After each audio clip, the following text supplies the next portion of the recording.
दोस्तों ई digital globe channel को subscribe करने के लिए दबाएं सब्सक्राइब का बटन और घंटी का बटन जरूर दबाएं।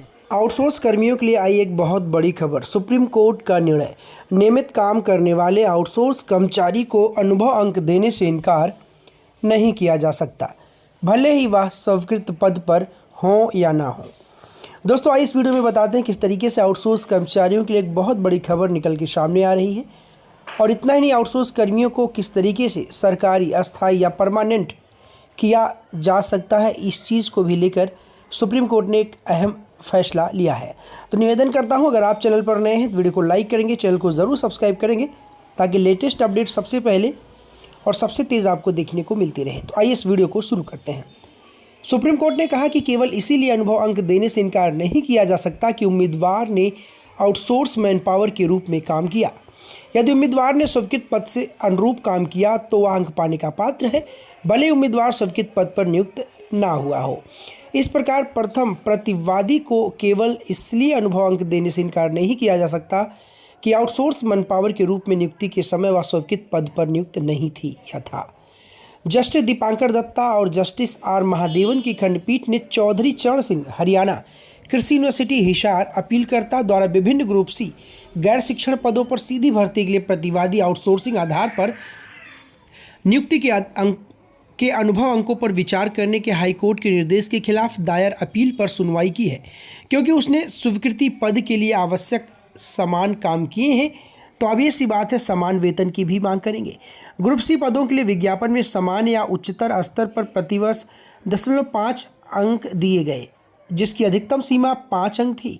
प्रतिवादी ने 75 अंक प्राप्त किए, लेकिन कट ऑफ से नीचे रह गया क्योंकि उसके आउटसोर्स अनुभव को नहीं गिना गया। उसने इसे हाईकोर्ट में चुनौती दी, जिसने उसके पक्ष में फैसला सुनाया। उसे 0.5 अंक दिए और मौजूदा नियुक्तियों को प्रभावित किए बिना उसके विचार का निर्देश भी दिया गया। यूनिवर्सिटी ने क्या तर्क दिया? प्रतिवादी का आउटसोर्स किया गया काम स्वीकृत पद पर अनुभव के रूप में योग्य नहीं था। यूनिवर्सिटी के बजाय आउटसोर्सिंग इंटरप्राइजेज द्वारा जारी उसका प्रमाण पत्र चयन प्रक्रिया के विरुद्ध होगा। इसने आगे दावा किया कि यूनिवर्सिटी की आउटसोर्सिंग नीति ने इसे आउटसोर्स कर्मचारियों के लिए अनुभव प्रमाणित करने से रोक दिया। आउटसोर्स किए गए कार्य के लिए अंक देना विज्ञापन के मानदंडों के विरुद्ध था।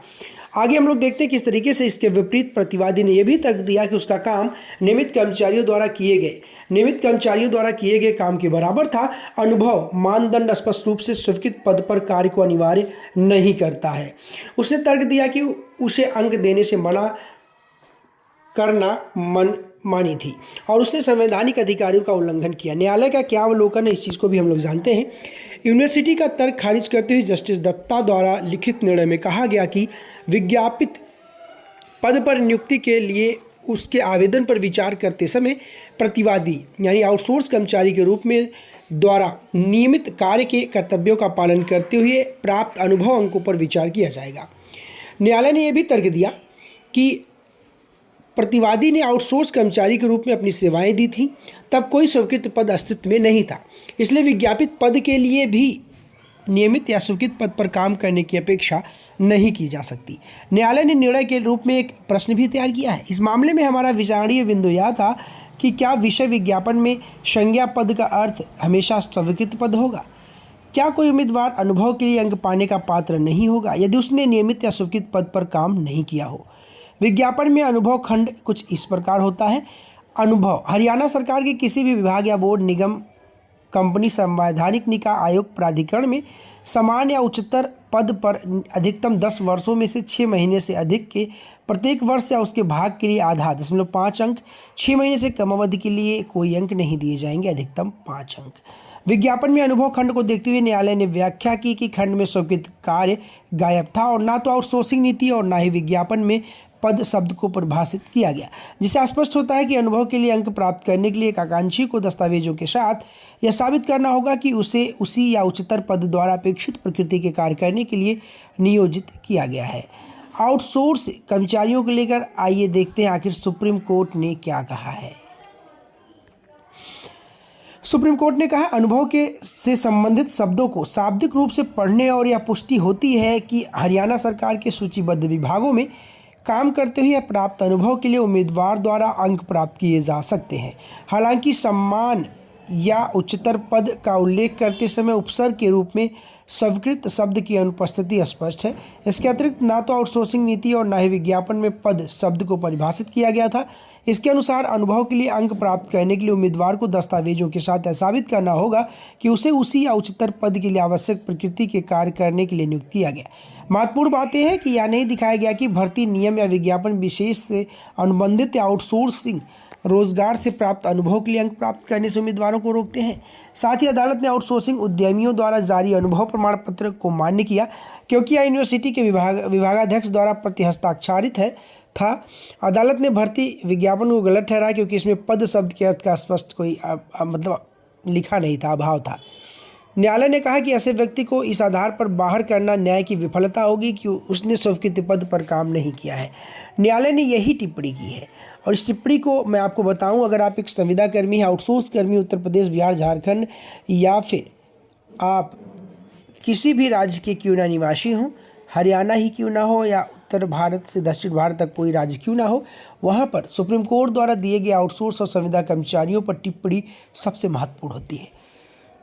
प्रत्येक चयन प्रक्रिया का वास्तविक उद्देश्य पात्र उम्मीदवारों में से संबंधित काम में अनुभव रखने वाले तथा अन्य मानदंडों को पूरा करने वाले उपयुक्त उम्मीदवारों को खोजना तथा उसका चयन करना तथा उपयुक्त पाए जाने पर अधिक योग्य उम्मीदवारों की नियुक्ति करना होना चाहिए। यदि वास्तव में कोई व्यक्ति बिना किसी सेवा सुरक्षा के भी अच्छा प्रदर्शन करता है, विभागाध्यक्ष एचओडी से ही प्रशंसा प्राप्त करता है, जिसने उसके प्रदर्शन पर बारीकी से नज़र रखी होगी, तो ऐसे व्यक्ति को इस आधार पर बाहर करना न्याय की विफलता होगी कि उसने स्वीकृति पद पर काम नहीं किया। यदि वास्तव में ऐसी आवश्यकता है तो इसे बिना किसी अस्पष्टता के विज्ञापन में स्पष्ट रूप से स्पष्ट किया जाना चाहिए, जिससे सार्वजनिक रोजगार के इच्छुक व्यक्तियों के मन में झूठी उम्मीदें पैदा ना हो। कोई भी अन्य दृष्टिकोण संविधान में निहित समानता या मनमानी न करने के सिद्धांतों के साथ साथ प्राकृतिक न्याय के सिद्धांतों के भी विरुद्ध होगा। अनुच्छेद 14 और 16 की कसौटी पर कसने पर यूनिवर्सिटी का विवादित निर्णय टिक नहीं सकता। तदनुसार न्यायालय ने अपील खारिज कर दी। केस टाइटल ये है कि चौधरी चरण सिंह हरियाणा कृषि यूनिवर्सिटी हिसार एवं अन्य बनाम मोनिका एवं अन्य। तो दोस्तों, इस वीडियो में मैंने आपको बताया किस तरीके से हाई कोर्ट ने कोर्ट ने डिसीजन दिया है, सुप्रीम कोर्ट ने निर्णय दिया हुआ है कि नियमित काम करने वाले आउटसोर्स कर्मचारियों को अनुभव अंक देने से इनकार नहीं किया जा सकता है, भले वह स्वीकृत पद पर हो ना हो, ताकि आने वाले समय में सभी आउटसोर्सिंग और संविदा कर्मचारियों को अस्थायी किया जा सके। जैसा कि सुप्रीम कोर्ट ने एक निर्णय दिया था कि सभी राज्यों को इस पर विचार ही नहीं बल्कि आउटसोर्स और संविदा कर्मचारियों को अस्थाई परमानेंट भी करना चाहिए। निवेदन करता हूं, अगर आपको वीडियो पसंद आई, वीडियो को लाइक करेंगे, चैनल पर नए हैं तो ज़रूर सब्सक्राइब करेंगे, ताकि भविष्य में आने वाली वीडियो आपको सबसे पहले और सबसे तेज़ देखने को मिलती रहे। तो सभी आउटसोर्सिंग दीदी और बहनों के लिए एक बहुत बड़ी गुड न्यूज़ साबित हो सकती है। निवेदन करता हूँ, अगर वीडियो पसंद आई तो वीडियो को लाइक कीजिए। धन्यवाद दोस्तों। नमस्कार दोस्तों, ये डिजिटल ग्लोब चैनल को सब्सक्राइब करने के लिए दबाएं सब्सक्राइब का बटन और घंटी जरूर दबाएं।